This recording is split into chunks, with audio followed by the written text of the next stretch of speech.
I love how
Hello everyone.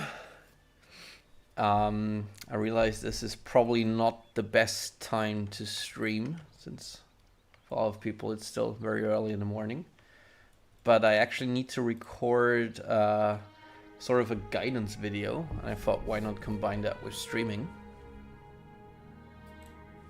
Because currently, while there's still a few non-quest dungeons left for me to QA, so like do a second pass, I'm also in the midst of doing third passes. Hey Glitz! For all the finished dungeons. So which it's basically like a final check on all the finished dungeons to see, you know, they're fun to play. If there's something missing, they still require some loot. Just, you know, the final fine-tuning. And since I'm getting some assistance here from other level designers, I made sort of a finalization sheet. Can quickly show you. Basically, there's several checkboxes, what to check and then maybe fix. And I thought I'd do like a short guidance video for other level designers to kind of take guidance from. So that's why I'm recording and streaming this. And we're gonna do this with Fort Blueblood, a fort in the Blackwood region. Yes, it is. Yeah. So first thing we're gonna look at is enemies. A lot of our older dungeons were made way before we had our enemy level list set up. So they're not, as you see, they're all green, which we need to fix. Otherwise, this dungeon is way too easy. Another thing I'm not a fan of is these enemies are very close to the entrance, so they will probably attack the player as soon as he enters. So we're gonna fix that by making them ambush variants. Nice. And then we're gonna have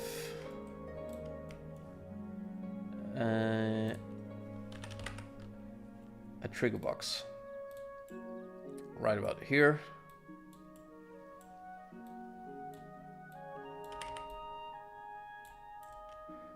So at least, you know, up until here, players can safely stand, maybe a bit closer even, without them being alerted immediately. All right.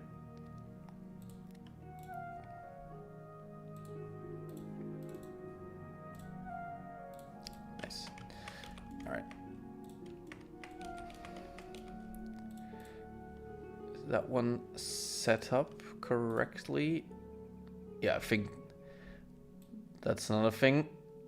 Our level lists for items weren't set up way back then. So these also need to... let's see. This is gonna be a longsword. Let's say up to... let's say up to glass. Whatever. Okay. Okay, so enemy. Yeah, for people maybe who don't know, and since this is also supposed to be a guidance video, so in the leveled actor tab, you can set up to 5 difficulties. 1, 2, 3, 4. Sorry, 4 difficulties, not including the none modifier, which we're gonna ignore. Easy, you want to have most of your enemies as set up as easy. I think easy means that the game is trying to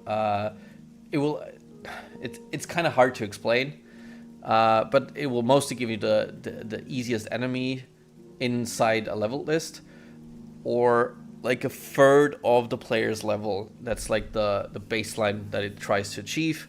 There are certain other factors to play into this, like the level zone that you're in, the level of the player, etc. But what you want to know is that easy means the enemy is gonna stay relatively easy even if you level up.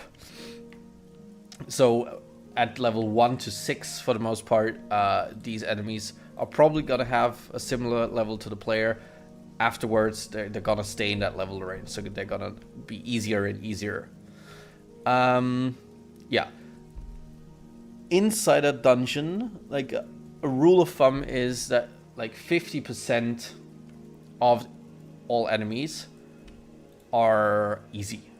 That's like a base rule of thumb. I wouldn't stick to it religiously, but another thing, if you have a lot of enemies within close proximity, so if it's very likely that you're gonna aggro, I don't know, more than 4 enemies, I'd make all or at least most of them easy, so you don't get overrun by hard enemies.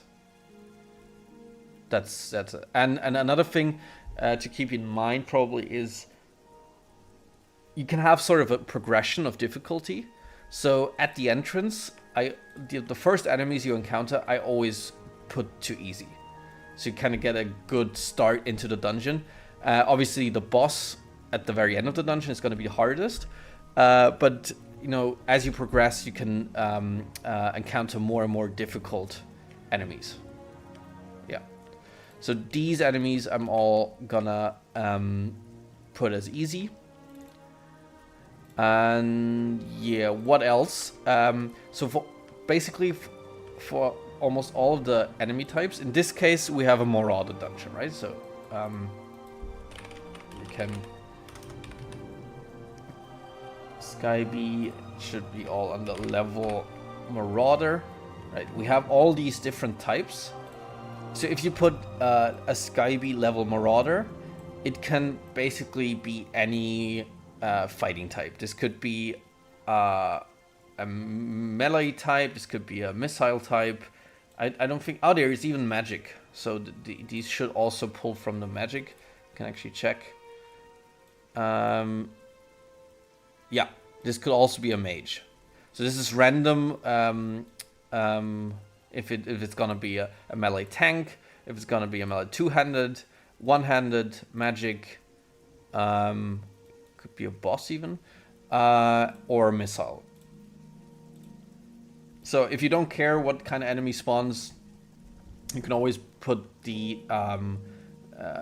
Skyby level and then Marauder, Skeleton, Bandit, whatever. If you specifically want this enemy to be of a certain fighting type, just, you know, put the one you want, or you can also, you know, scroll through. That's about it. In this case, so this one is a missile one, this is a tank.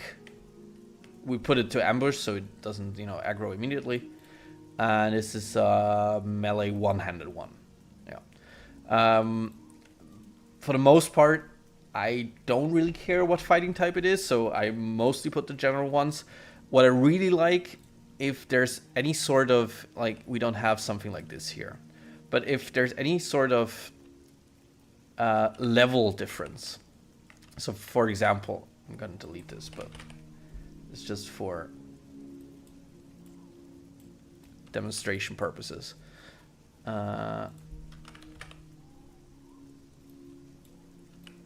So let's assume there's like a platform. Yeah, if there's any sort of platforming in a dungeon. So let's assume the player comes from here. Let's put a Jeremy for visualization purposes. Okay, so player comes from here, blah blah blah. It needs to move up the stairs, and then what I really like to do, because this is really fun, I think, in game, is that you put a missile hold enemy up here. So this would be this one. What missile hold does is, so first of all, the character's gonna have a bow, but the problem with the normal missile one is he kind of switches between melee and using a bow, and he also moves closer. So like if the normal missile enemy spots you, he would probably run down the stairs, try to shoot you from there, and so on. So he doesn't really stay in one spot. While the missile hold character always stays within the vicinity where you put him in the editor. So this is a really cool like gameplay mechanic where he's gonna try to shoot you from up there, and in order to get to him, you need to run up there or shoot him down from down there. So it's kind of adds more complexity to all this. So very recommended to use the missile hold.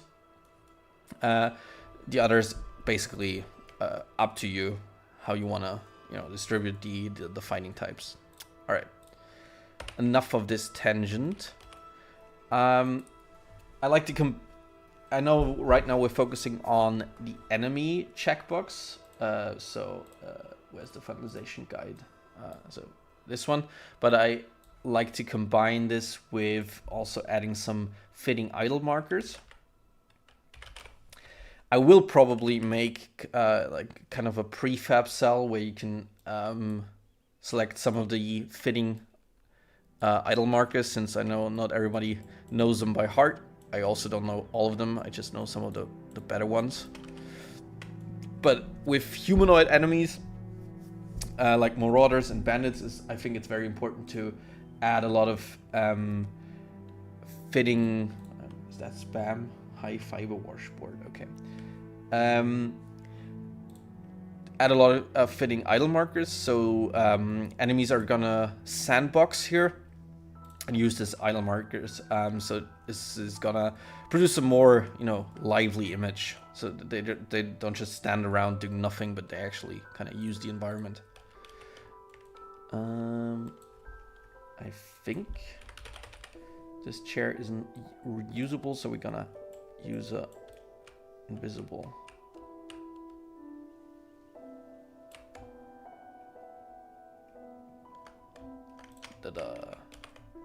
That's good.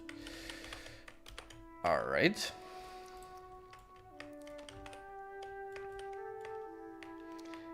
Now here we have, how many enemies do we have? We have just 2 enemies. Okay, so since there's just 2 enemies here, let's make both of them, it's a bit further into the dungeon, to medium. One is a melee 2-handed, one not melee 2-handed.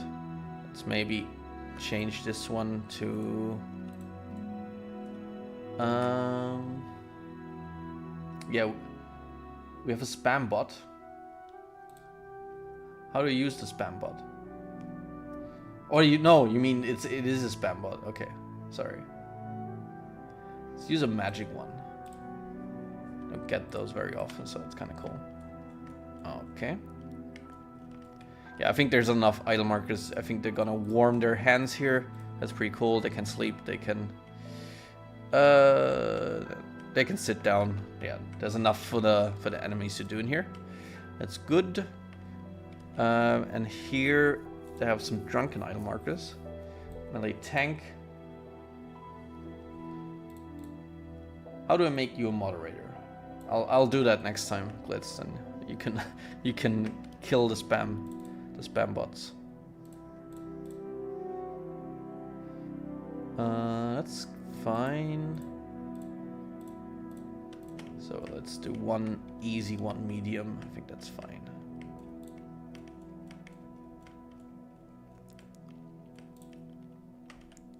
Okay. And here it's a Missa one. What does he do? Patrol idle mark. Okay, he's patrolling. That's also very important. I already set some prefab patrol markers up here. This makes always, if possible, set up some patrols so enemies actually move about. This is also very cool for, you know, thief characters who want to sneak there. They actually need to kind of observe the patrols of the enemies, try to use it to their advantage. This one just goes from here to here, if I'm not mistaken. Might be a whatever. He goes from here to here. I don't mind that much. Okay, I'd set this one to medium.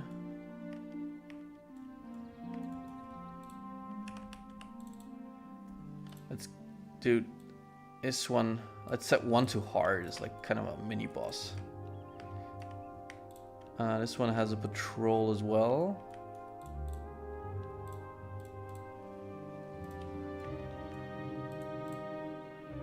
Oh no, this is a Marauder boss already. Okay, let's say this is our mini boss. Set him to hard because it's not the final boss yet. But then we want to have this one to easy and this one to easy as well.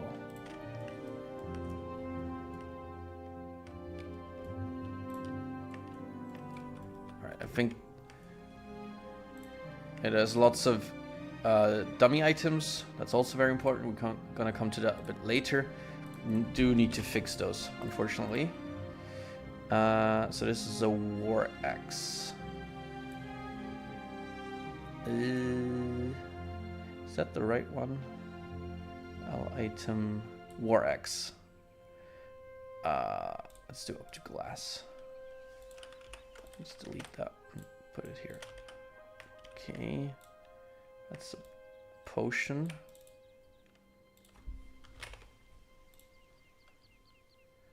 Let's give us a health potion here.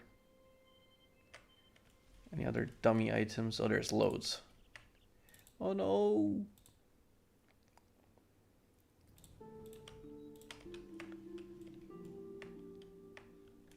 Eh. Oh wow, there's loads. There's really loads. Okay. Okay, but we don't have to add any dummy items here, definitely.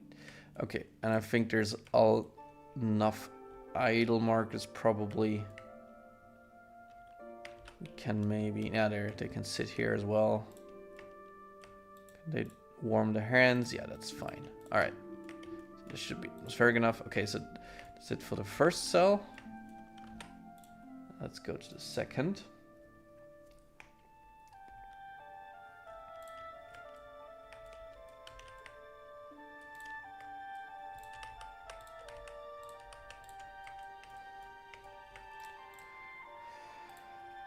Tank. What is he set to? He's an able parent. Oh, that's something with a quest.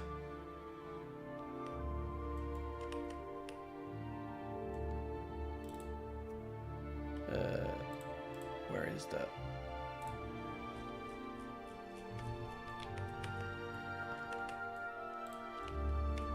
Okay, I can't see a shit.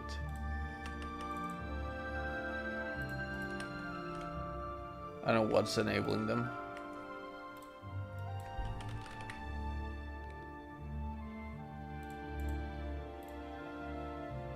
Oh, it's an X marker.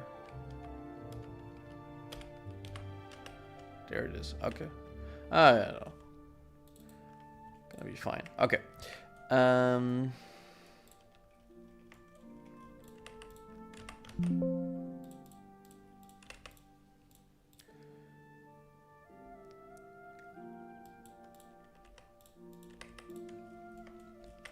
Yeah, those I don't want to have up, just standing up there.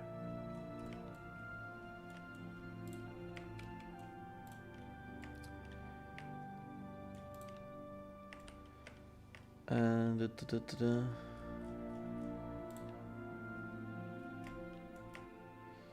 see. Sorry, kind of getting lost here.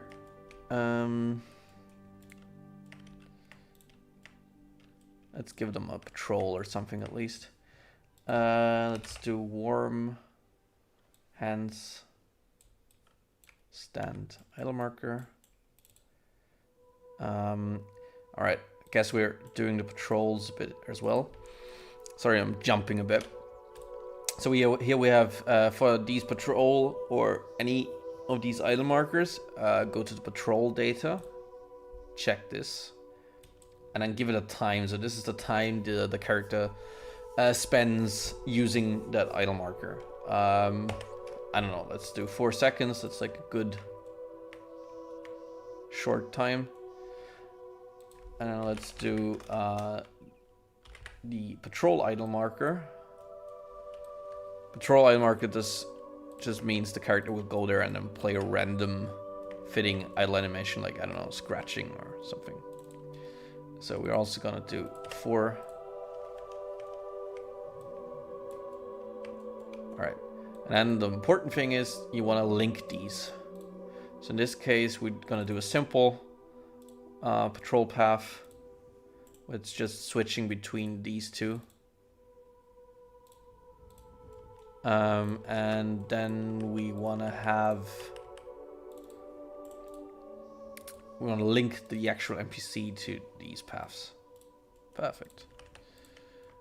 And you know what? What we also can do, what's really simple, is so you set up the patrol of one NPC. Is that? No, sorry, the wrong one. And then you can just link the other one to him. And now this one will follow the other guy. That's just basically his, I don't know, his minion. Just his friend. Okay, set the one to medium. Warm. And if you put down these idle markers without any patrol data, and then and don't link any, then characters who can sandbox, like these humanoids can, will just randomly use them. This is also pretty cool. So we put down these ones, and then these characters near the idle markers should randomly decide to, use the warm hands idle marker. I don't want this to be a boss, actually. I want the boss to be a bit later. Let's one. Not a magic one. Let's put that one to medium. I want to have this one two-handed. Alright. Okay, and this one I think could use some more idle markers. What's another good one? Lean table marker. Basically means that they lean over a table.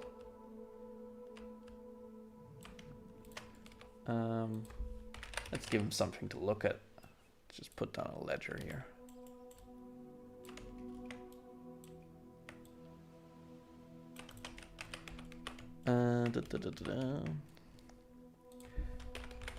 We also can add some more dummy items here. Skyby potion. Let's say any tier. Nice. Okay. And let's give them some more. What else? Maybe here is a good wall lean. I always like that one. All right. I think that should give them enough. Can they actually? Is there like a? I think that would probably be a package that they actually use the dummy. That'd be cool. I don't think that exists as an idle marker. That's a shame.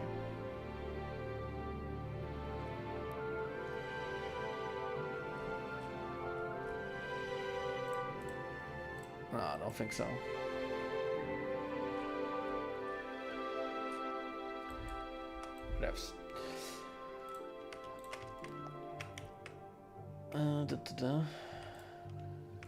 Maybe another time I can look at that. It'd be really cool if you come in here and you see one of the bandits actually train. Unlike the practice dummy.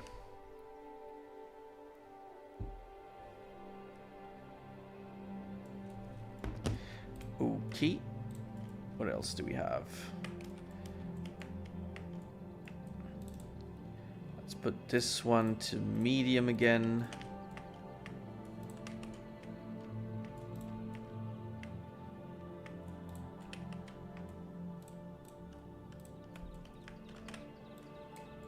Let's use our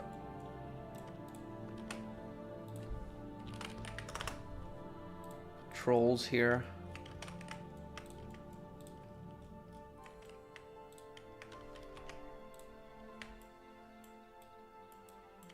I want this guy to just patrol between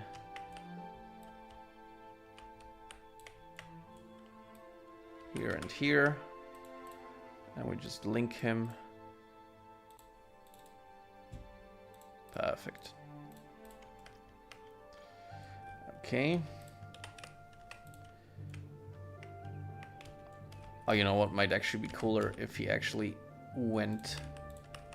Oh, can he do that? No, the door is supposed to be closed. No. I want the door to be closed. Okay. And then we have these guys on the bridge.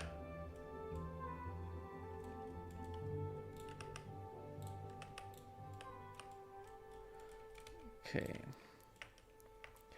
Can have some warm idle markers. Warm hands idle markers, I mean. Always good. I think this is also gonna be our boss room because this leads to like a mage specific quest location, and this is the loop back on the other way. So we want this is actually, I think this actually has the location ref tag. Yes. So we jump to another point. You should always set. So you have one boss character, and you set that one in the location ref type tab to boss. This is, first of all, this is going to be important for Radiant quests. which at some point we're gonna have in Skyblivion as well. That means when in the future, like a Radiant quest tells you to go to Fort Blueblood and kill the bandit leader, it's gonna be that character. And also, if the dungeon is set to clearable, which all our dungeons should be, it means when you kill that character, you're gonna get that sound effect telling you cleared the dungeon, and then on the map it should say cleared, which is also cool. And so the boss character should generally always be set to very hard. And generally you should only ever have one NPC in the entire dungeon set to very hard. Like rule of thumb. Yeah, since it's gonna be, you're gonna have a very hard boss and then 4 additional NPCs, I think it's fine if the rest are set to easy, so you're not gonna get overwhelmed. Yeah. Anything else? Might actually... Let's do... Look... Far...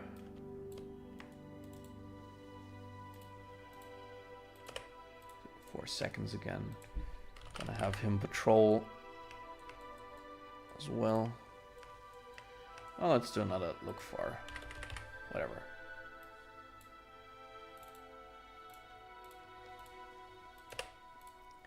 Then let's link these.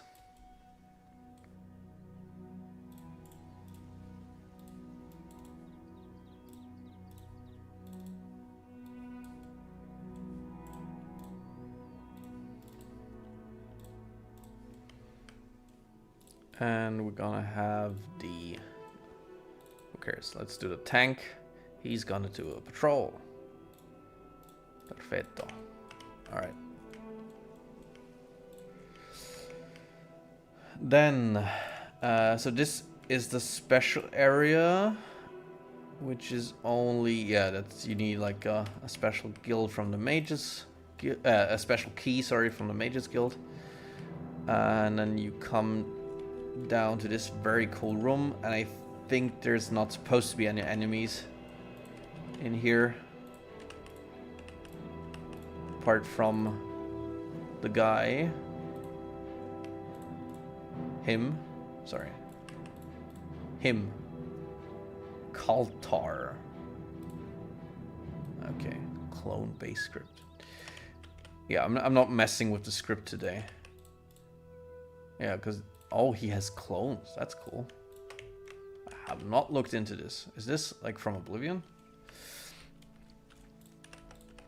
Yeah, but that is not supposed to be enemies. And these are unique characters. You don't set the level on them. And yeah, and here we have a boss chest. This is another thing to set in the location ref type. In this case, it's already set. It's the boss container.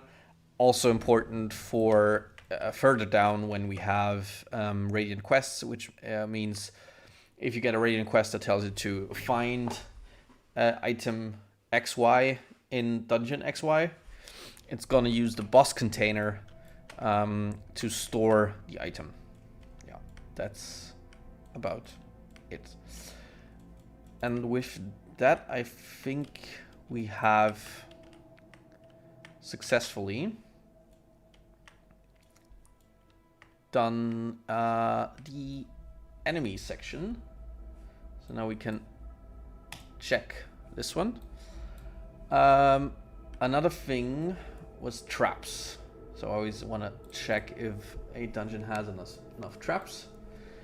This is a rather short dungeon, I'd say, so it doesn't, and it's rather filled enough, I think, with enemies. There might be like a room or two that could use some traps. Let's see. Maybe this hallway. So always, if there's a longer hallway, I mean, this isn't long exactly, but let's say that doesn't have any enemies or anything particularly interesting going on, I think it's always a good idea to add some traps. In this case, what could we do? Could do the darts.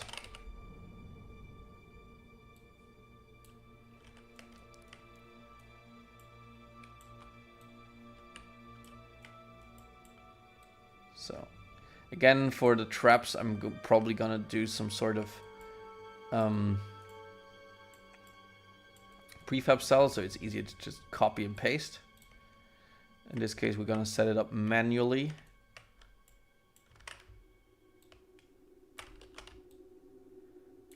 We're just gonna have it like this.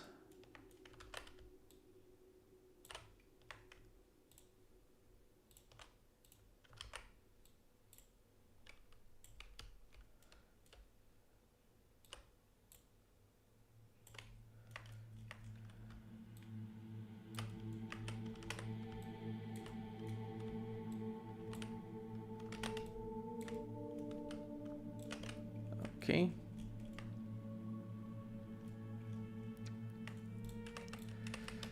And then we need a tripwire to actually trigger it.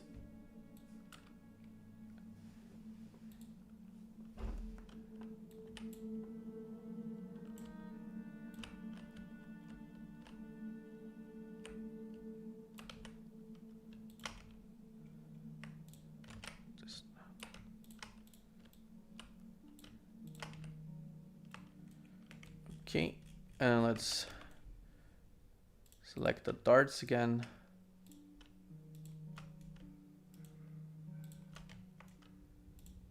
Nope. And use the reference batch action window to set this activate, and then we don't want them to all go at the same time. Actually, I want to have a bit more control over this, because I want the ones nearer to go off sooner. So we do something like this.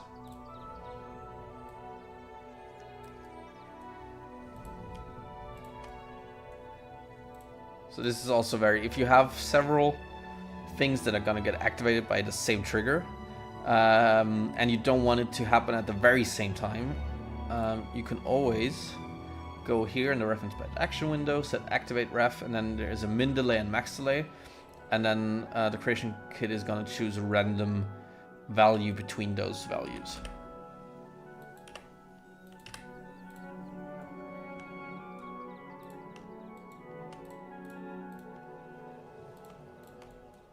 God damn it. Come on.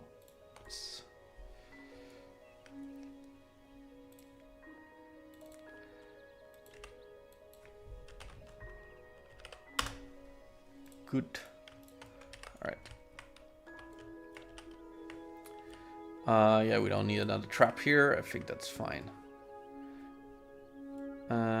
Does the second cell have need for traps? Let's see.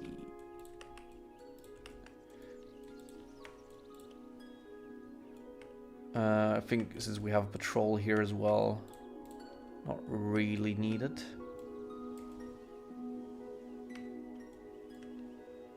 That's a bit too close. It's fine. No. No. Nah, it's fine. Maybe here, since there's not going to be enemies here, could do some... Yeah, this could use some. Let's do a mace.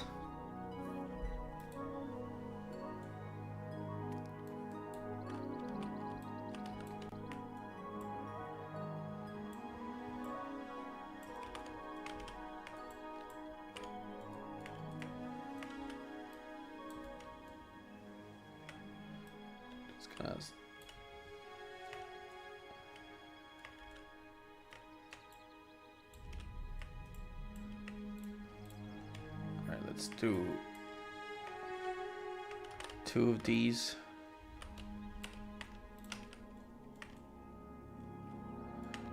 And All right, so we're gonna have to have something here, so it kind of makes sense.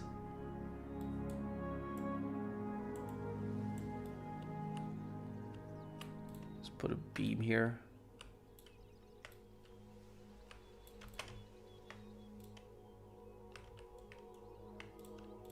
All right. And again, a tripwire.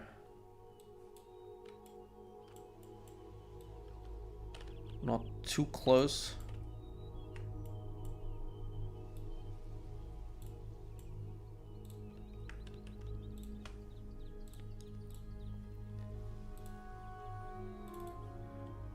And let's do this. All right, so we have some variation here and the time it takes them to trigger. Okay. That should be it for traps. I think clutter and loot was fine. Next is gonna be acoustic space and room bounce. Let's check if the dungeon has room bounce. Yep, that's fine. And I also tested it in game before. It seems to work just fine. The acoustic spaces is another important thing. Yeah, these are old acoustic spaces. So we actually want our new fort ones. So narrow acoustic space. We're gonna replace that with Skyblivion Fort acoustic space small. And we're gonna do it for all of the ones here. Should replace those. This is large, so we're gonna Skyblivion. Oh, dungeon. It's set it to dungeon. Okay. Oh no, dungeon fort. That's fine. Okay, so Skyblivion Fort acoustic space large. Current cell. Replace just the one. And this is okay. We can just. I'd set this to large as well, though. I think that fits better. Okay. And generally, if we don't have an acoustic space, it should be set to acoustic space medium. That's fine. So what that means is without the acoustic space, the entire dungeon is set to the medium acoustic space. That's always the average, I'd say. Like an average room has the medium acoustic space. And then if you have a really small corridor or room, you set it to the narrow. If you have a really large, you set it to a large acoustic space. That's like the gist of it. What the acoustic space pretty much does, like the different sizes, means more or less, you know, reverb, all that sort of stuff. Okay, so we have the acoustic spaces in the second cell. Let's do the first cell as well. So I'm pretty sure room bounds are going to be set up here as well. Yes. So let's go for... Does it not have acoustic spaces? Okay, so this one doesn't. Alright. So we're gonna set up some acoustic spaces. Which is done... You click on something here and then... yeah, it's this one. Acoustic space, and you gotta click in here. So we want to have Skyblivion Fort acoustic space small.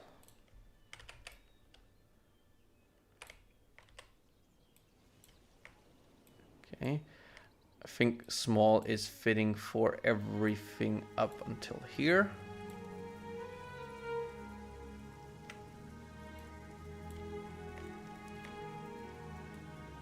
This, I think, is medium.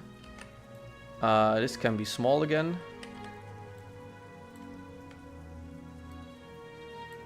Doesn't have to fit exactly. This is small again.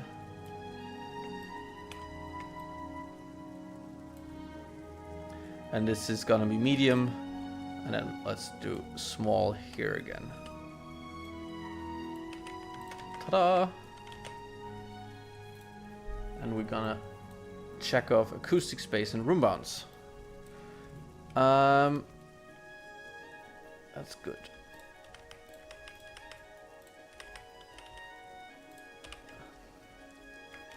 Another thing is cobwebs. I think this dungeon is fine with cobwebs.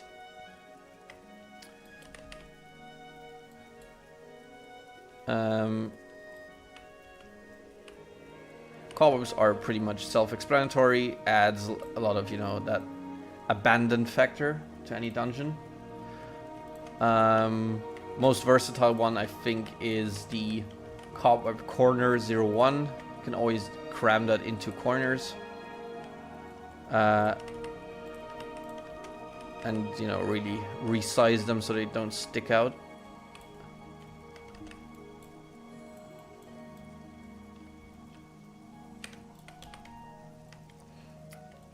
You can, obviously, like in this case, where there is a shadow caster, because the cobwebs don't take on the emittance of the light of a shadow caster, you would have to set them to give them an emittance. But I'm not a fan, to be honest, most of the time, because then you can do it. In this case, it kind of works, but very often then they're too noticeable. So be careful with it. Just in this case, it kind of works, I'd say. If it's a normal light like this, so non-shadow caster, they take on the light just fine. And yeah, most of the time place cobwebs where there's light, because otherwise it's a bit of a wasted effort because you can't really see them unless you put out your torch. But again, you know, wanna put our effort where it has the most effect. And yeah, there's very little effect in places that are not lit with any sort of light. Same goes for which we're gonna do a bit later for the fog and mist effects. You also don't really see those when there's no light.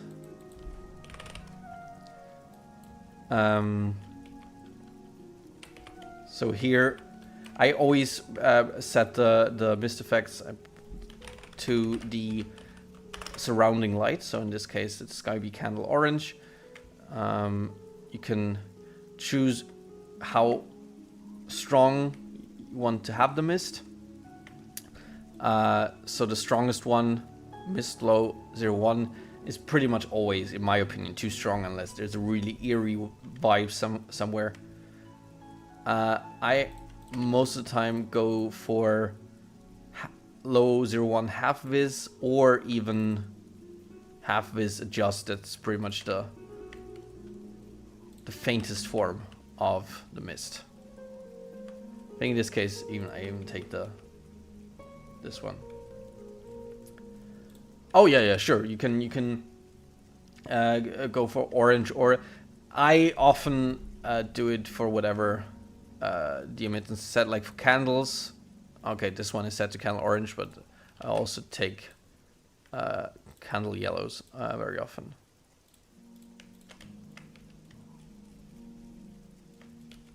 All right, we're gonna come back to the mist a bit later because this dungeon definitely needs more mist, and I already set those up here because they weren't set up back then.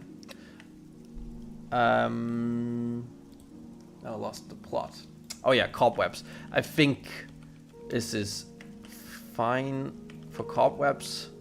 There's not much needed here.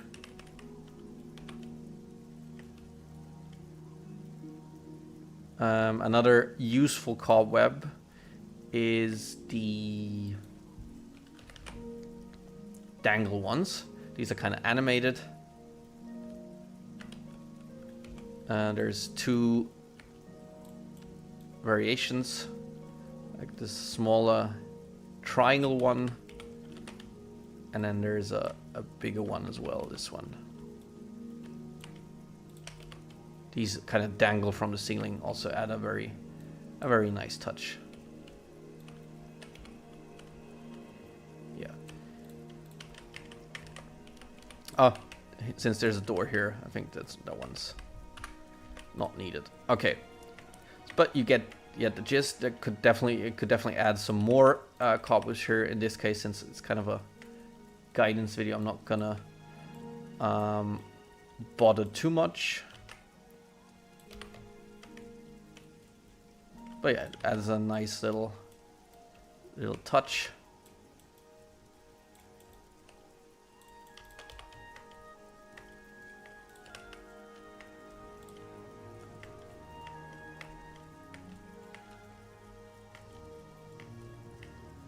Now I can't stop.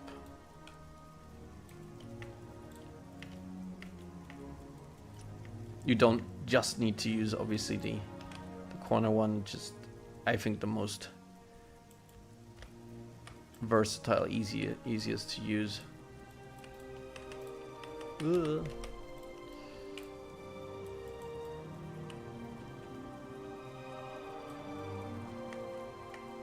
The wall is obviously good to use as well. Just need to be a bit more careful here. Something like that. Yeah, that's it for cobwebs pretty much. Oh, we also have effects, so that's where we can use these ones now. I already set those ones up. So this is candle orange, and most of our light sources are candle orange here. And with those you can really go haywire. I really put those basically everywhere. Everywhere where you have the corresponding light, because really it does look so much better with this than without. If there's a staircase, you know, you can just tip them a bit.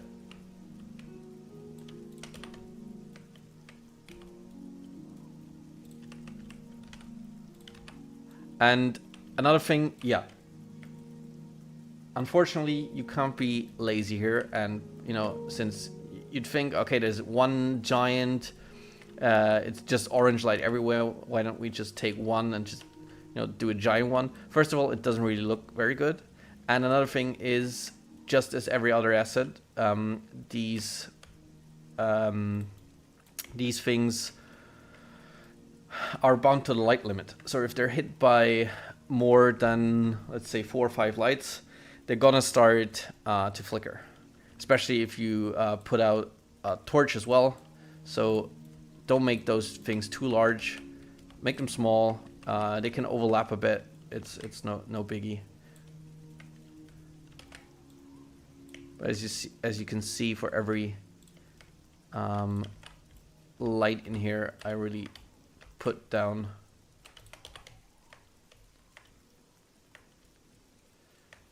one of these things.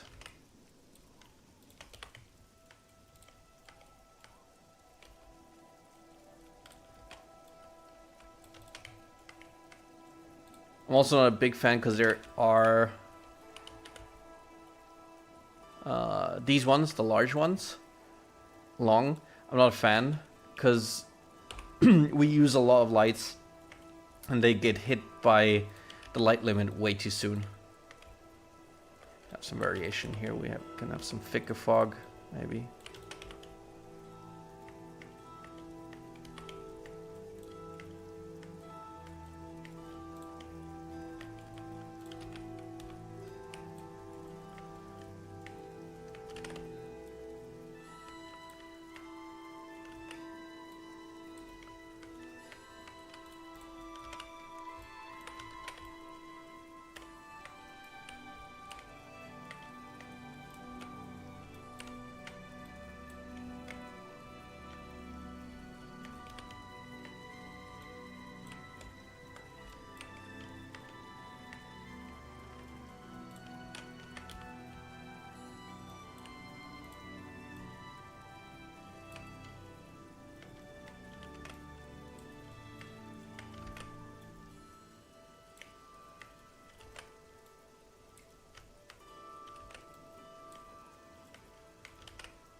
as you can see, you can't really have enough of these things.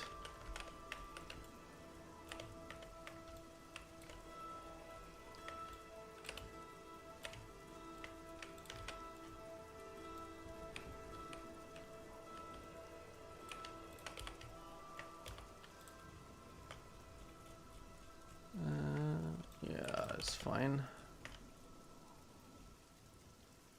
Let's do save.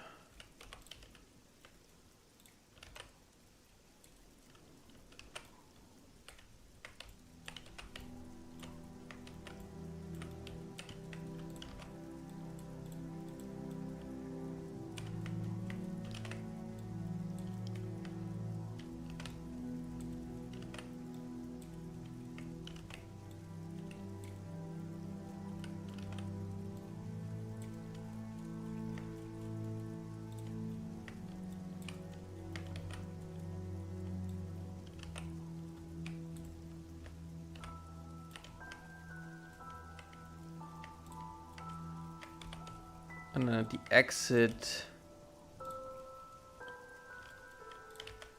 gonna have one for the actual daylight coming in here, which should be Skyby into Blackwood region. Are those? Yeah, those are still set to the wrong emittance. Can fix that while we're here.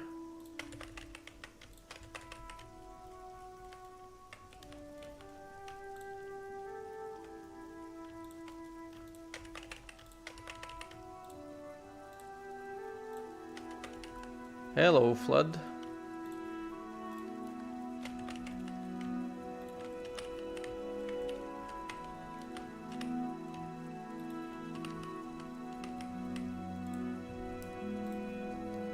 So we set the emittance here to Blackwood region.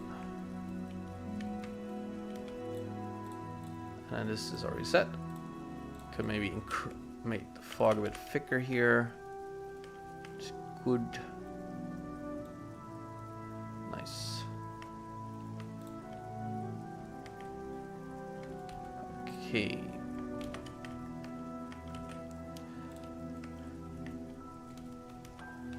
That's for the fog. Another very good effect that we can check to see if it's used plenty in our fire passes here is the Glowfill. They really make light sources pop a bit more. I already set this one up to use the correct emittance. Skyby Candle Orange in this case. And you put them at the actual light source. Now one important thing, because I noticed this in some of the dungeons I QA'd as a second pass, please resize those. Don't use like the original size unless it's a really big light source, because otherwise you're gonna have that huge glow. Really, you can really make those really small. You know, like this is a perfectly acceptable size for this light source. And then obviously you can play around which kind of glowfill you're using. So medium is for like a fireplace of this size is fine. If it's a big fireplace, you can use the sorry, the strong, the bright glow. If it's like just a candle, I'd use the dim one. Yeah, for this case, medium I think is fine. As is for these. So here we have a candle. We don't even, they have like a natural glow to them already, but we can use the dim one maybe. Let's make it pop a bit more. Here we use medium again. A bit tedious, but it does really help. We can use the, nope.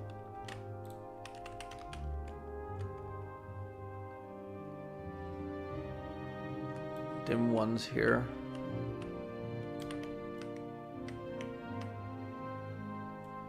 This, I think, could use a...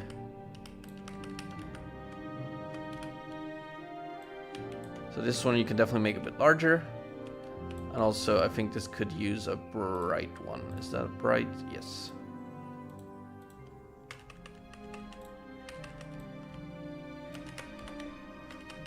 Really selling the idea. This is, you know, giving off a lot of light. For the candles, it's fine. I'm not gonna bother now.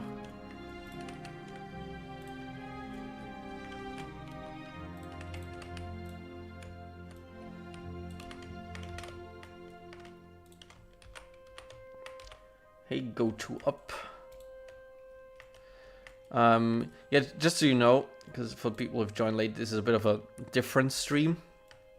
Because the interior level design department is currently doing a third final pass over all dungeons.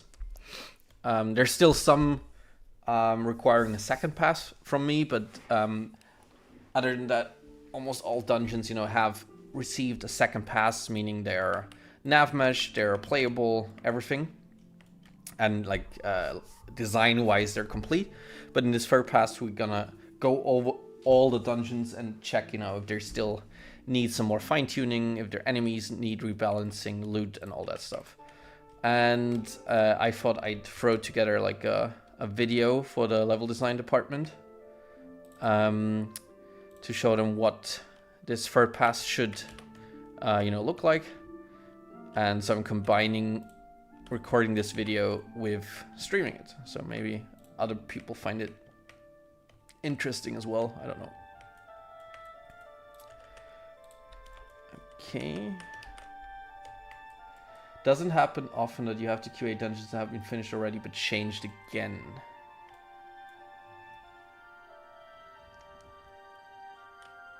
Yes. Exactly. They're all the dungeons I'm doing the third pass now is I'm happy, or either I or someone else who created them in the past is happy with the level of quality, so they have the level of quality, the minimum level of quality we want for all of our dungeons, and so they'd be perfectly playable. But now we still, you know, want to do that fine-tuning. Also, since a lot of stuff changed since the time those dungeons were created. So for this dungeon, for example, when it was done, we didn't have enemy level lists yet. So we had to fix. I had to fix this now.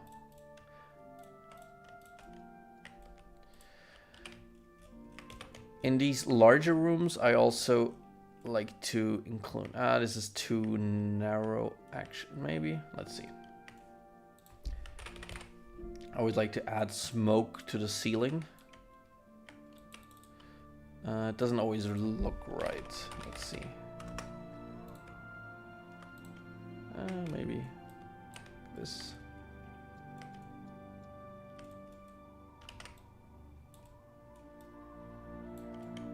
I think here it doesn't actually work because it's too narrow, but I think we have a larger room somewhere. Yeah, in this room here, it's fitting.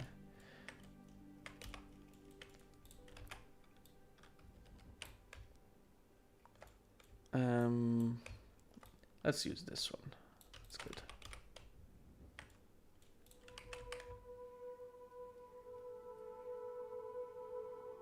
That one, that's fine. Okay.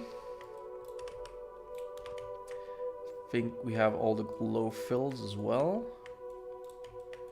So let's use. Let's do the second cell.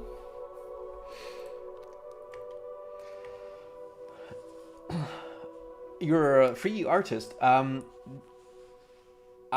not directly involved with the Imperial City, but I think so. If you have like the required know-how, it definitely wouldn't hurt applying. Imperial City is still, yeah, one of the we're slowly doing progress, definitely, but it's still definitely an area where we can use all the help we can get. But I have no idea about, you know, the qualifications you'd have, but you'd need. But definitely send in an application. I can actually let me put the link in the chat.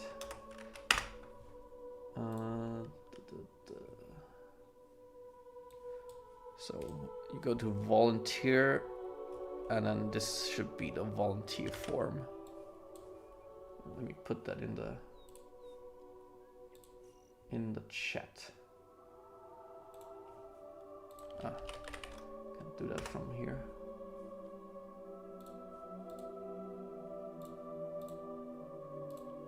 Let's see.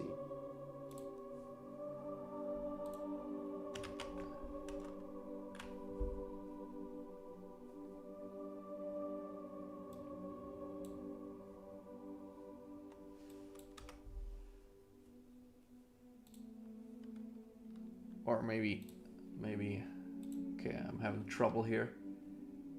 Maybe Glitz should be so. Glitz, if you're still here, can you maybe post that in the chat?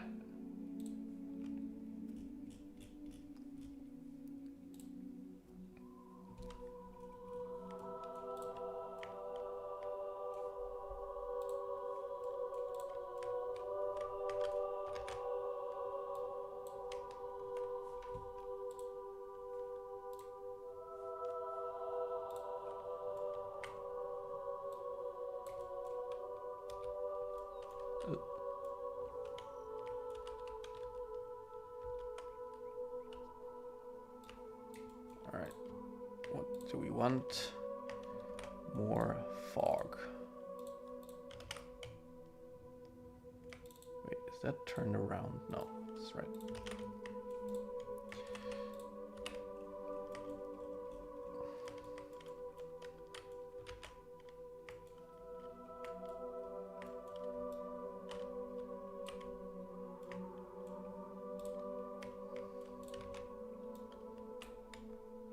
Thank you, Glitz. Awesome. Yeah, so if you click that link, you can fill out the form and then apply. And yeah.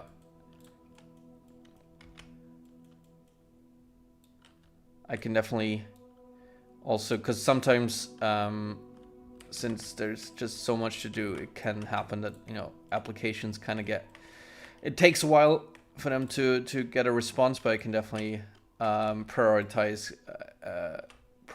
it with the team once I see it on the sheet that we have someone applying for 3D, because yeah, Imperial City, that's definitely a priority compared to other departments.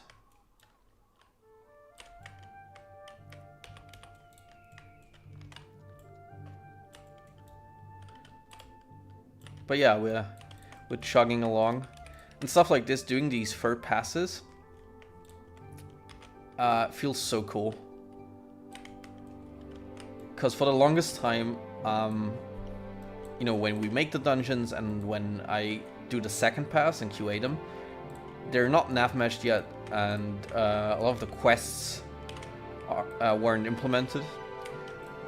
So I was always really going through these dungeons where it's hard to you could never really playtest them, you know? You can always really just say, oh, does it look good? Do I think these encounters will work? But it was always, you always have to use your imagination if this is gonna feel good. And now you can actually test it, because there's nav mesh. A lot of the quests are already implemented in there. For the first time, it actually feels like a playable game when you test these now. So the fact that we've come so far and doing this stuff now feels insane.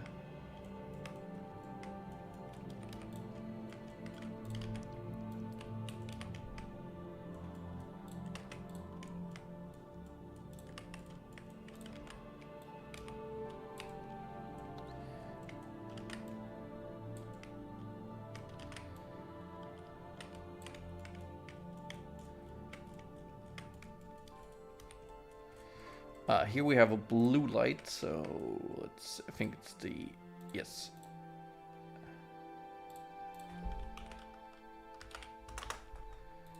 Another fog a bit thicker here.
Okay.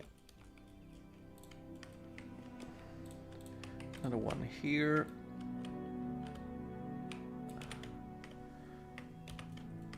Does it?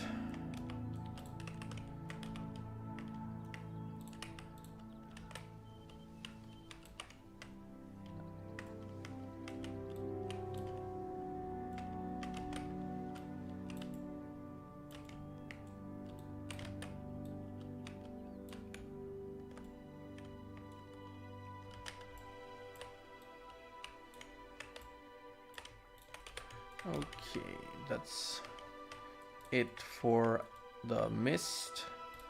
And then I'm gonna check for some glowfills that we can put in here.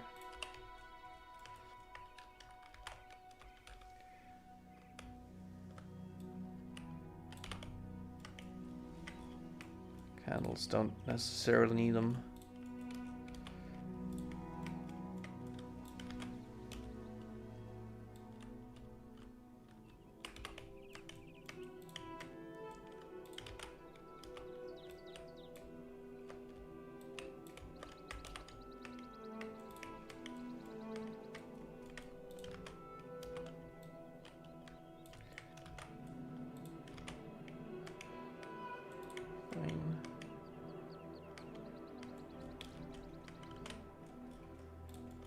Candles, candles. Oh, I forgot this probably uses the wrong emittance.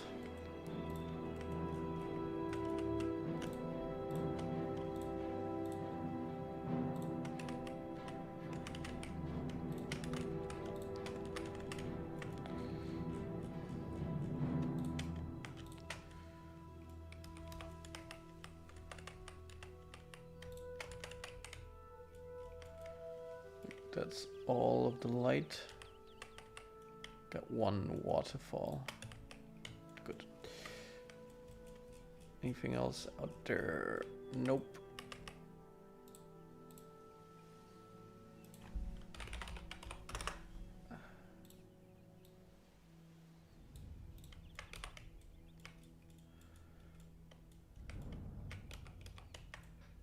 That's looking good.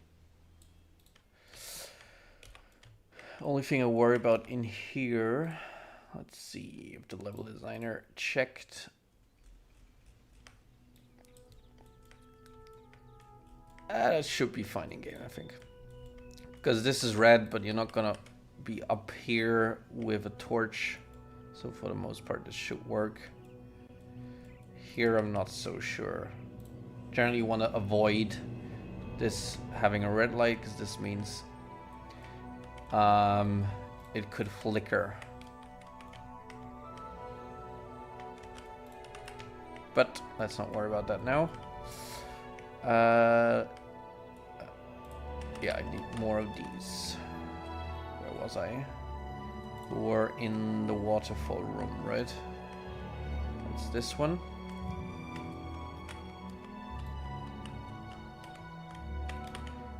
Light here.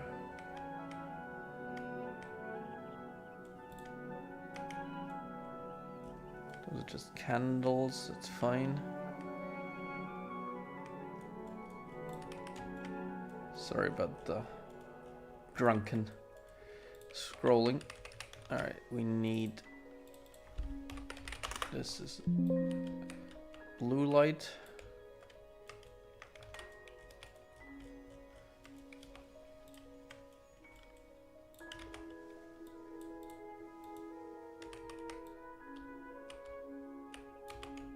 This is bright enough as it is. Okay. Think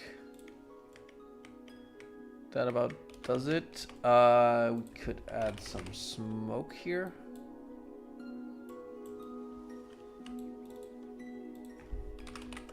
Nope, nope, oh, sorry. But not as... Actually, sometimes for these, it's better if it doesn't.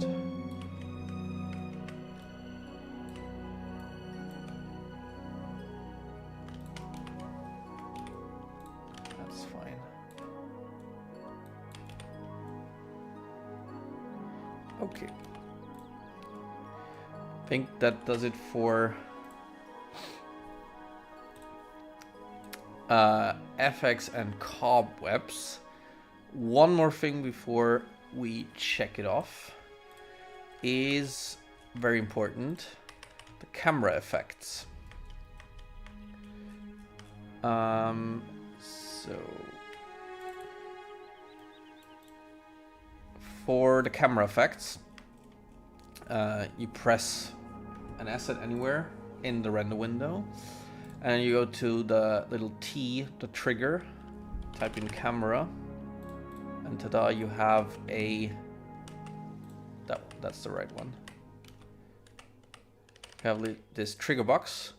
I would advise maybe changing the, in the primitive tab, the color, so you can easily recognize them. I often put the camera ones to green or something. And then you have a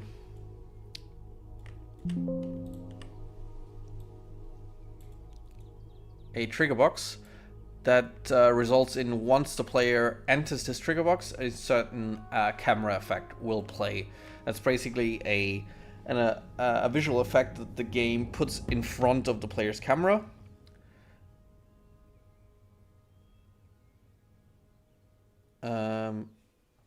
Give me 1 second.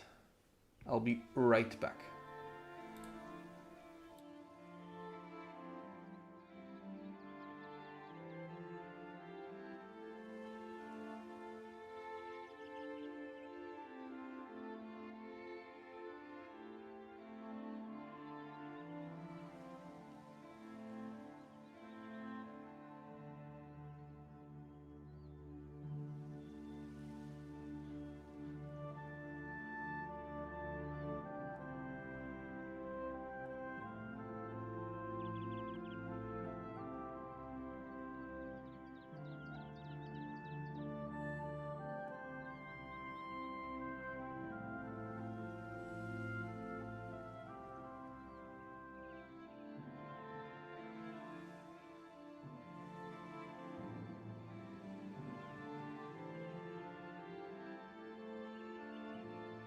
Alright, sorry, I am back. Might need to leave for a short moment again soon, because I'm getting a call, but I'll let you know. Alright, so puts a camera effect, so a visual effect in front of the camera. You can set which effect it is in the script, in the properties tab. So for stuff like forts, for most dungeons, you basically want to choose either the dust effect or the dust fine effect. Dust effect pretty much always works. It's a very subtle effect. It's basically like little dust bunnies flying around in the air. You can never go wrong with that one, I'd say. The dust fine effect is a bit more noticeable. I'd only put that one in sections of the dungeons that are supposed to really feel abandoned. So I think it's fine for this particular room, because it's supposed to be like the magic abandoned room. For the other rooms, I just... Oh, sorry, now I'm getting called. Be right back.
Alright, now I'm back, hopefully for good.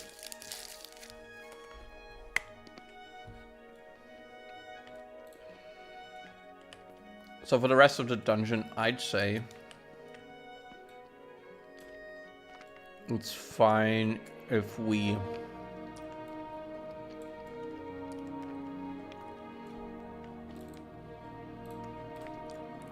just put everything under the dust effect. With snacks, yes.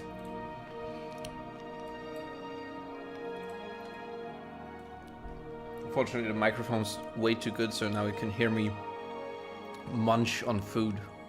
Sorry about that. So yeah, I'd always recommend putting at least one camera effect over the dungeon. And as I said, you can never go wrong with the camera attached dust effect. That one's subtle. And yeah, you can never go wrong with that. Maybe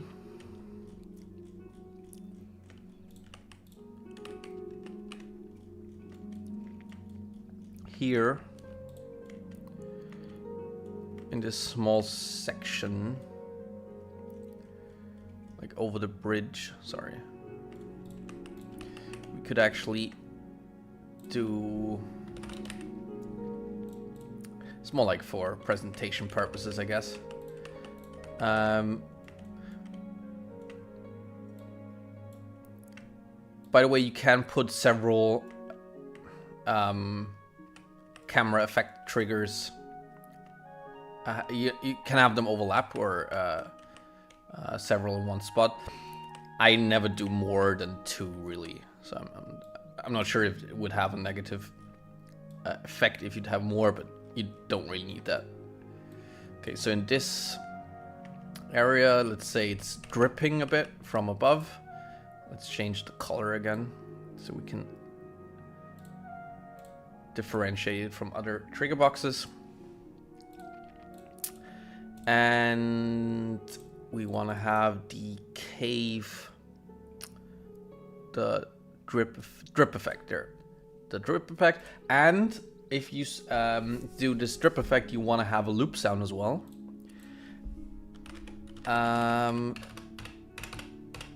That should be this one. A&B water drip splash LP. Pretty sure it's that one.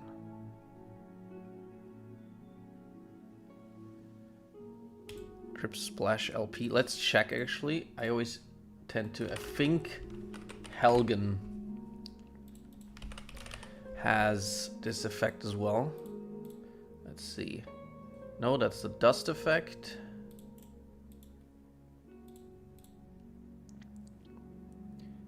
What? Oh no, we used that one, right? For some reason we changed that one. Why did we do that? Okay, so it's AAA A&B. Robert's gonna love that name. AAA. So it's that one. AAA A&B water drips radius marker to the LP. I don't know why it has the AAA. I think that's our doing. Okay. That's about it for this room. Also, while we're at it, with sound. Yes, AAA Skyblivion Test 4. Let's go. While we're at it, sound markers. Always very good. We can do that here as well. So what I always do, like that's the minimum for every dungeon, I like to put in these, some of these rumbles. I don't think it matters where you put them because I think that audio always plays at the player's location, basically. So it doesn't matter if you put it here or or don't quote me on that, I'm not sure. So I always put like one of the ALP, you can choose between these. I'd use 2 different ones maybe. So I put down one ALP and one BLP. It's like different, it's like a very deep bass sound, rumble sound in the background. It's really cool.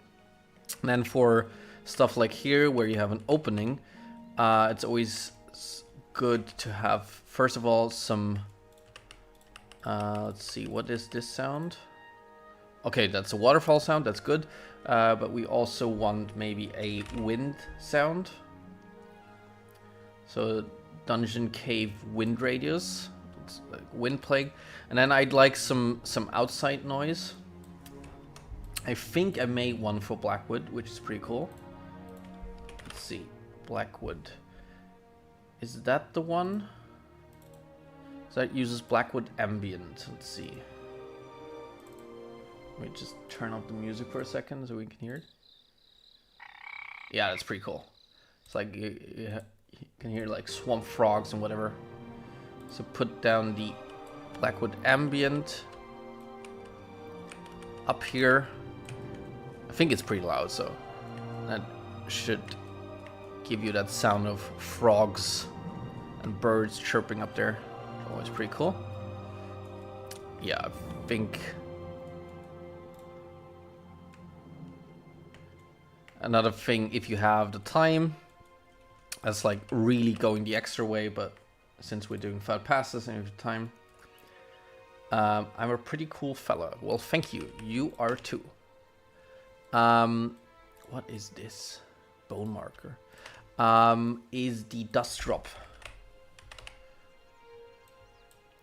So there's 3 different variations of this dust drop thingy. It's basically just swaths of dust falling from the ceiling and onto the ground. There's the random act. That one just does it on random. For the most part, you want to have that one as like an ambient thing. Size it up, basically, so it should always, you know, be on the ground here, and ideally the ceiling. So the random one, yeah, just as the name suggests, just plays at random. Then there's the on activate. That one needs to have an activate parent. So we'd set that here, and then, you know, if for example you'd have a trigger box here, you'd set it here. And then also there's the on trigger act, which has these blue boxes on either side. This means whenever the player crosses that blue trigger box, the dust drop will play. That's only really needed if you have like a very specific spot where you want the dust to play every time the player enters the trigger. I never really use that. If I either use the random act or the on activate one, because that's, I think, a bit more useful for my purposes, but the other one I guess has its purposes as well.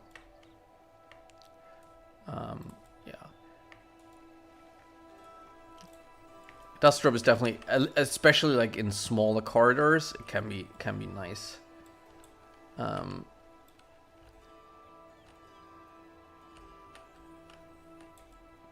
like this.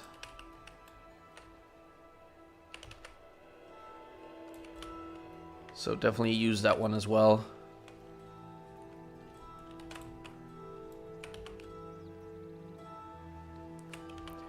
And yeah, that's about it for FX. I have an idea for the sewers. Remember the fly sound marker I asked you about before for the anvil light space? Those could be used in there as well. That's true. That's oh, you mean for the tutorial done, or just for the sewers in general? That could definitely be used, yeah. What else? Oh yeah, drips. This is another useful FX. Yeah, sewers. That's a good idea. When we do the third pass, we can definitely think of adding that. Yeah, the drips. So that's also always a very good effect to use because it comes with sounds. So there's the drip splash. That's the you want to put that on the ground. So basically, place. If you look real close, you can see the drips on the floor, like that. And then you want to have at the same spot the FX drips.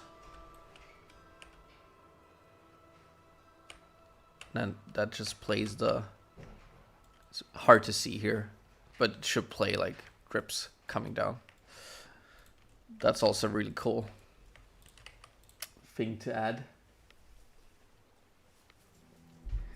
Alright, let's do the first cell now.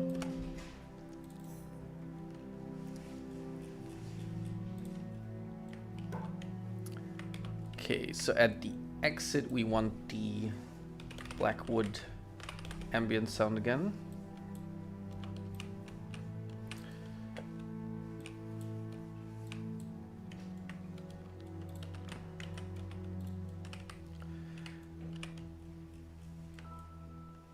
And then I think it's fine if we just add the one camera effect. Let's change the color again in the primitive tab.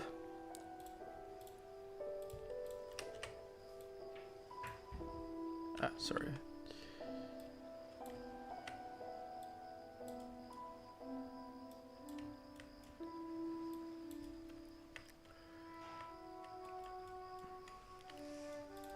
And as I said, you could never go wrong with the normal dust effect. And then that's it for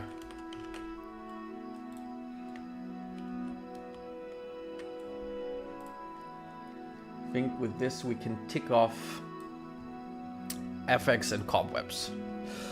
Navfix, that's just in case we add any additional like static clutter that would require nav mesh to be altered. We didn't do that here, so that's fine. Lighting in this case, so lighting I'm very particular about. That's what I always, you know, others should leave to me. In this case, I didn't need to fix the lighting because this was done by Ryan, who's very, very good with lighting as well. Plus it went through QA, so that was fine. And wrap up. That's the last one.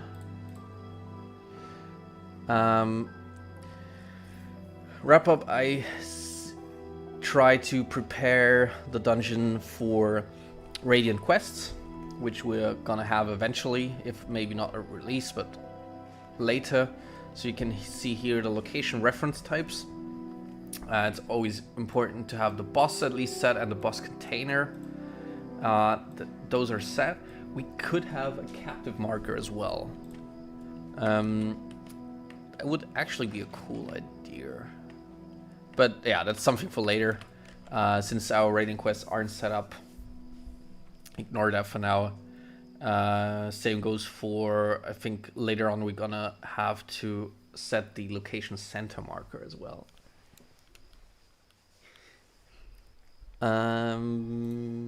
Anything else in the wrap? Yes, I think we could take a look at the locations. So this is for Blue Blood. This has a look. So for the wrap up, always important to go to type in the name pretty much of the dungeon and look for the location. For some reason this has 2 locations. Normally it should only have 1. I'm gonna have to ask Robert why this uses 2 locations. I mean, add a note here.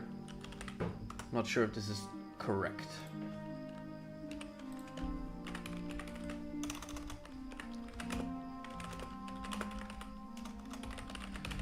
So yeah, what the location is going to be important for is for the encounter zone and for stuff like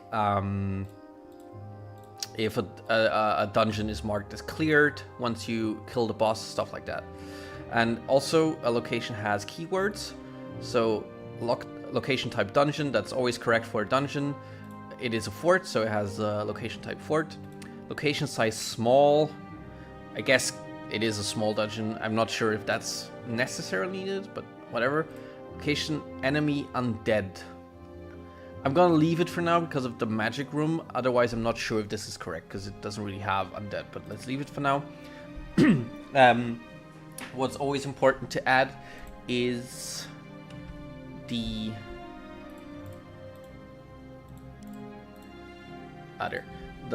clearable. So now that means you can actually clear the dungeon once you kill the boss. That's about what you'd the only thing that's required of you to do, really. All the other locations you can leave to me or Robert to set. The other keywords, I mean. This one is already set to clearable.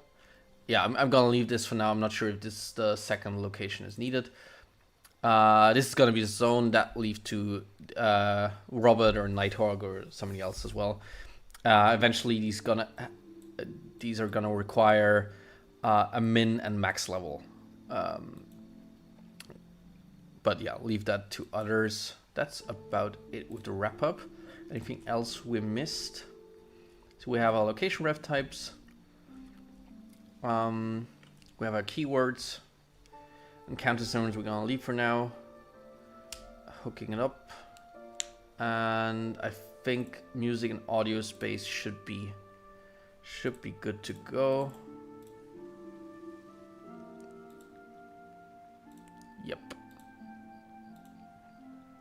Okay, so let me pause the music, and then we can test it. One thing I noticed when I playtested it earlier, I did get one of our crashes, unfortunately, with the...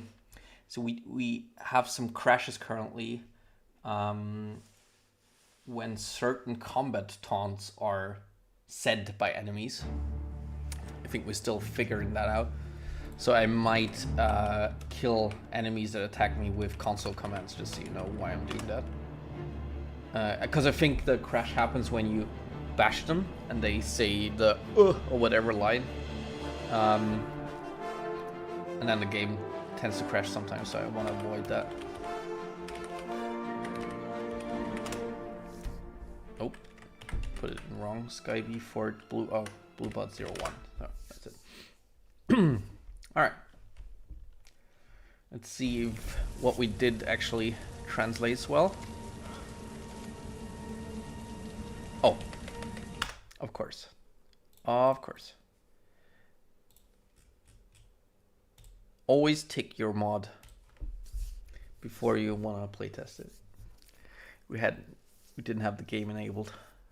The mod enabled, sorry.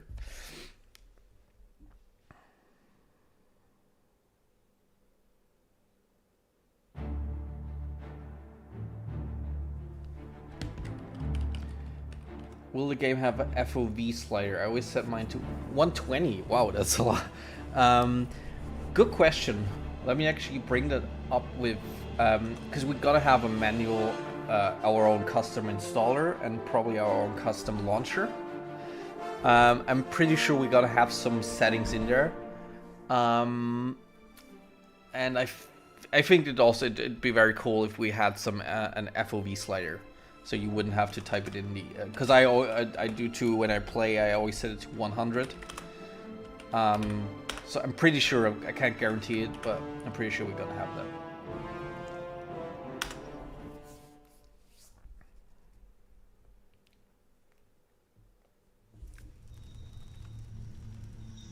Yeah, nice. Can you hear the frogs inside that? I love that sort of thing.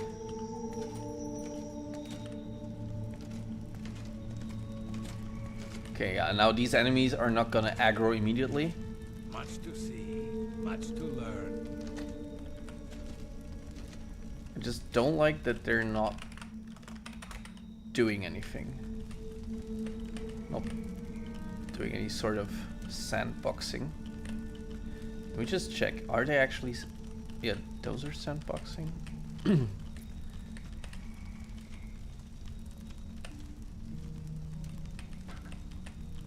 He's sitting down at least. He's not really playing the warm hands idle marker.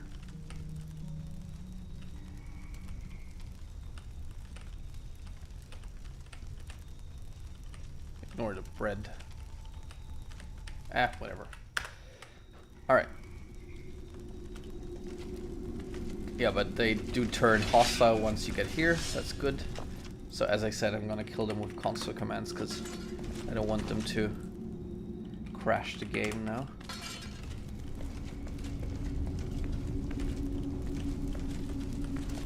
Yeah. So obviously I haven't shown you the... Maybe I'll show the before. But the camera attach effect and all the mist really adds a lot to the atmosphere now, which we didn't have before.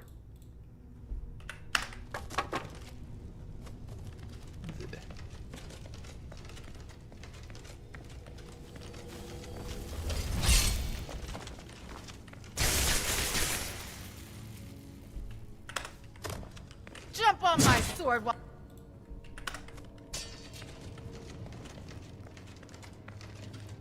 Difficulty-wise, obviously, this is gonna be hard to assess if this is too hard, too easy.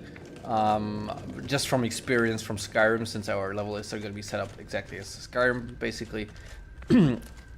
I'm pretty confident this is gonna work. Oh,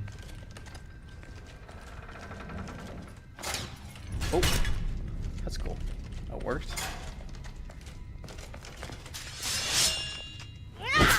Now you will know pain. There we have a mistake.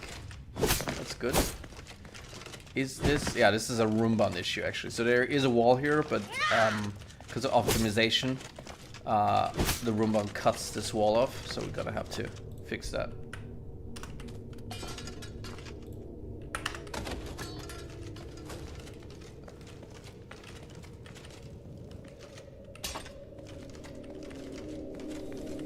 Jesus, they've been drinking a lot.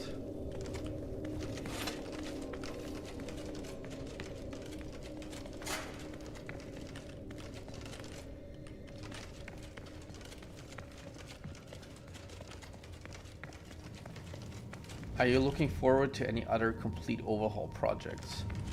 I mean, obviously, I'm gonna, whenever it's out, I'm gonna try out Skywind, Beyond Skyrim, whatever. But I gotta say, I am most excited about our own project. That's kind of why I joined. That's our dark trap that works as well. It's fine. Your presence here will not be tolerated. Oh, that bow sound is cool. As you can hear, we have a team of audio guys. We're adding a lot of... Oh, this is our mini boss. That's cool. Jump on my sword while you can. Kill it as well, though.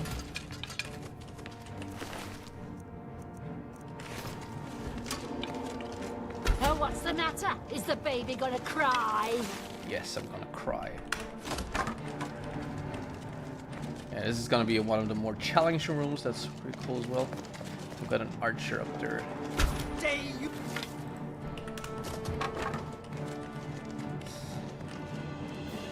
Yeah, one thing I'm gonna have to talk with Robert about is these soul gems, because he set all our items to non-havoc saddle, and with dummy soul gems, it kind of looks stupid because they're like in the floor. Dummy soul gems. Non-saddle issue. All right.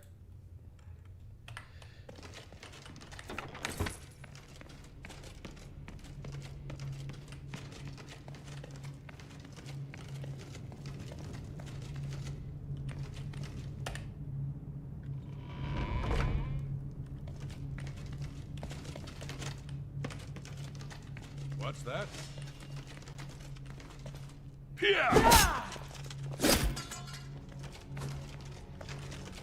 Jump on my sword! Today, you die!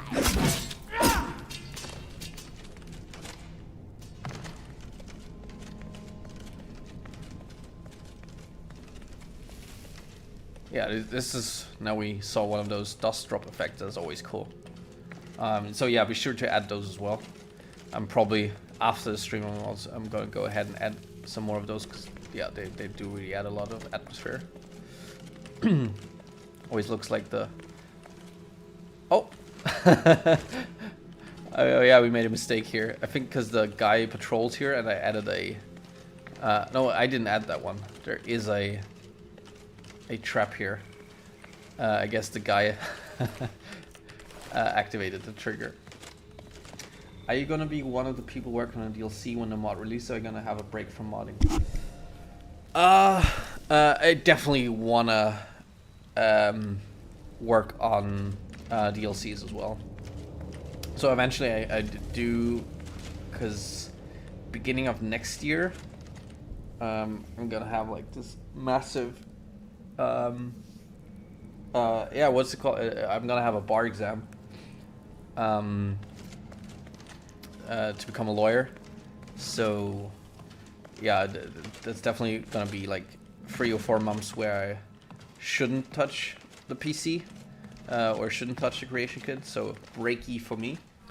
But yeah, definitely. I'm so excited about doing stuff for Shivering Isles and all that, and some other post-release content we want to add. So Yeah.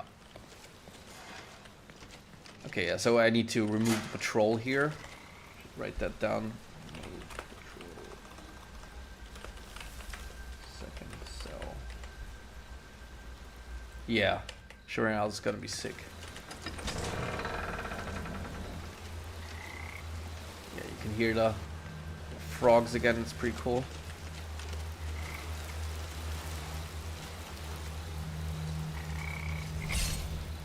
And you also have the effect now, the dripping effect.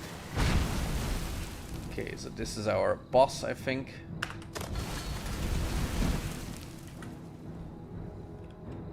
Let's kill them.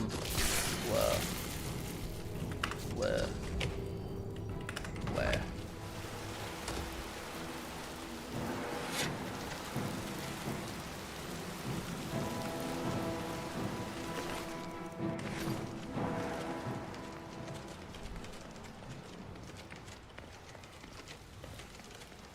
Okay. And then normally, I think, because this is tied to the quest, so I'm not gonna test the quest now.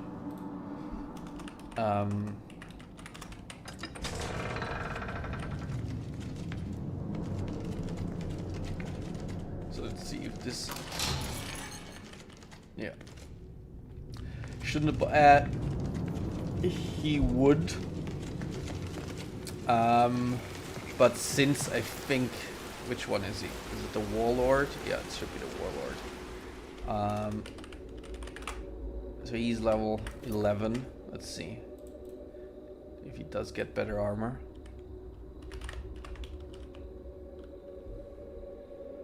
That was the Marauder boss. Let's see.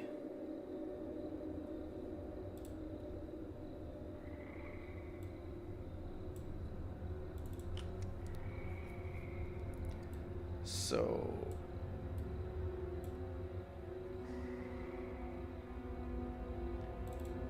the strongest boss. What kind of outfit does he wear?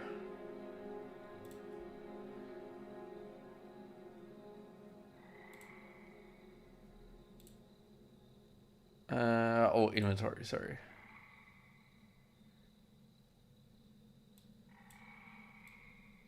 Up to... What is this? Ah, can't see it, damn it. There.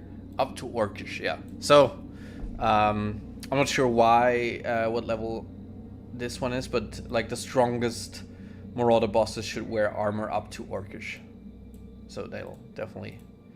In this case, I don't know why he's level 11. Base type.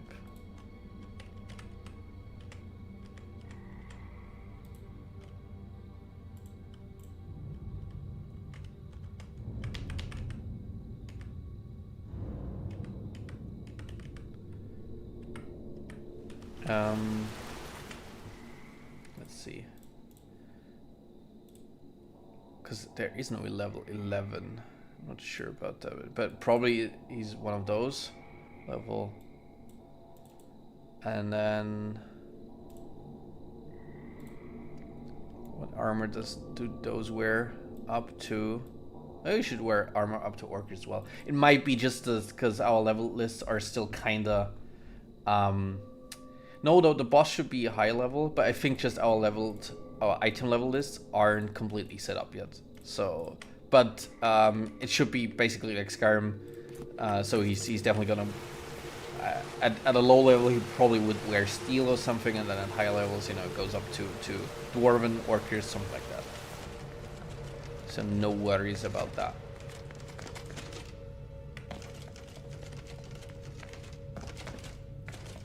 Yeah, this is a pretty sick room. And now you can see the camera attach effect, the fine dust. It's a lot more noticeable than the regular dust, but it adds to that really abandoned feeling. So that's pretty cool. So this room is empty now because it's tied to a quest, I think, to a Mage's Guild quest. I think there's gonna be an item here or something that you pick up, and then you fight someone as well.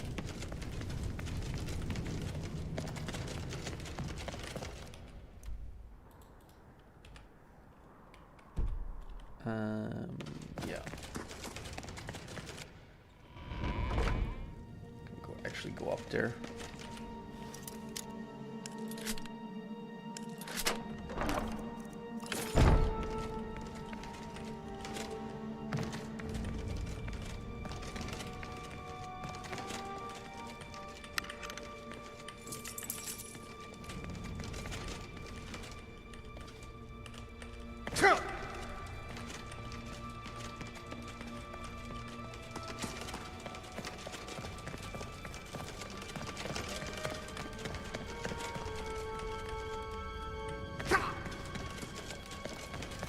Okay. Looks pretty good. I think I'm happy with how this turned out.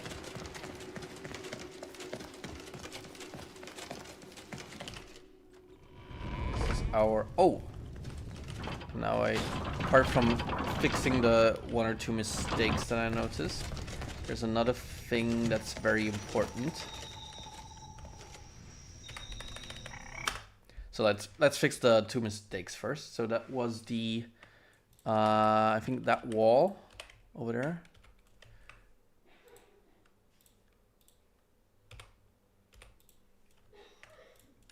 Is not showing up. Okay, so we can do an easy thing here. So we don't need to fix that actually. Just make another small little room. Sorry.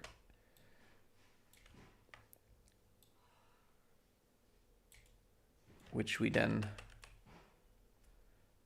Thank you. Let me actually continue the music. So, this is now a joined room and should work perfectly. So this shouldn't disappear anymore. And the other issue was in the second cell, right?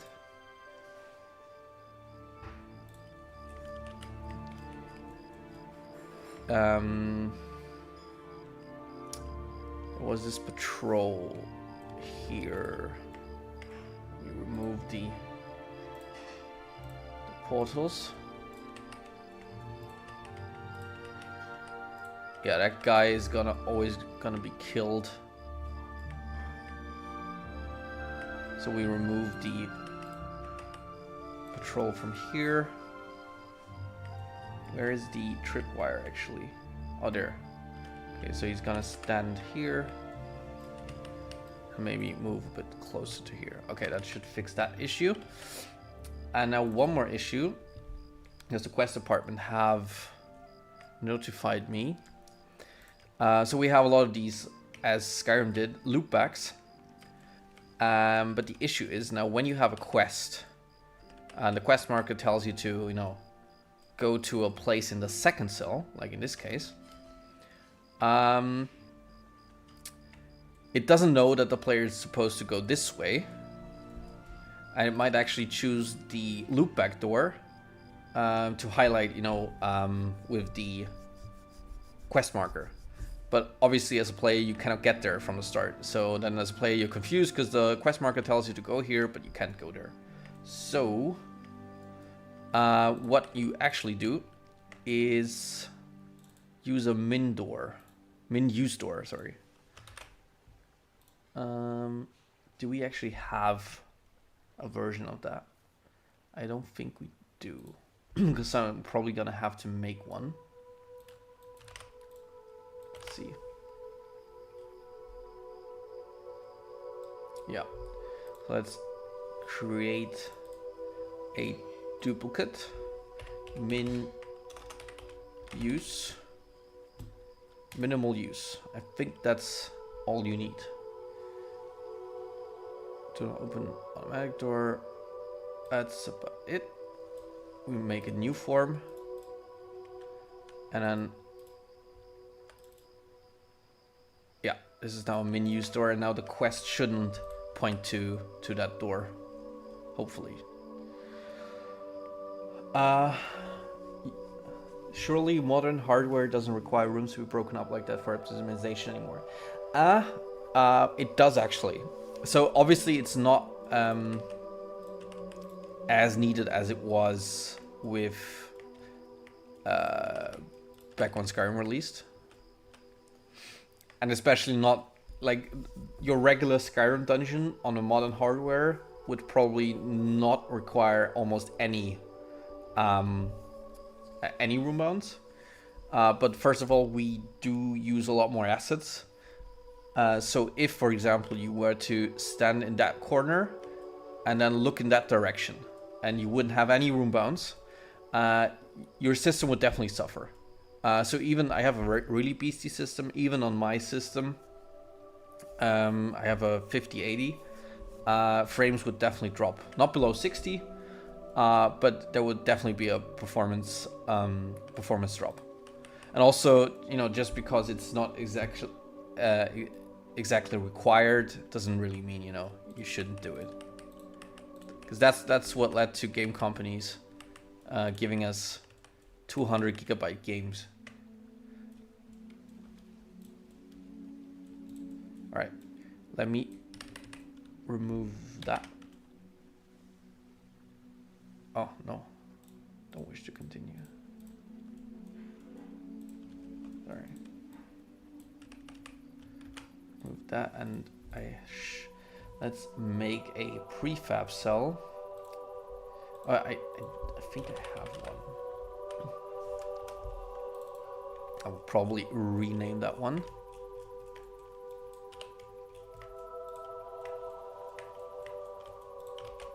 Okay, so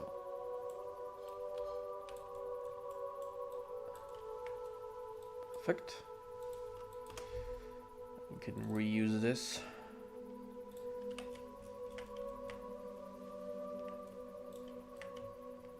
Okay.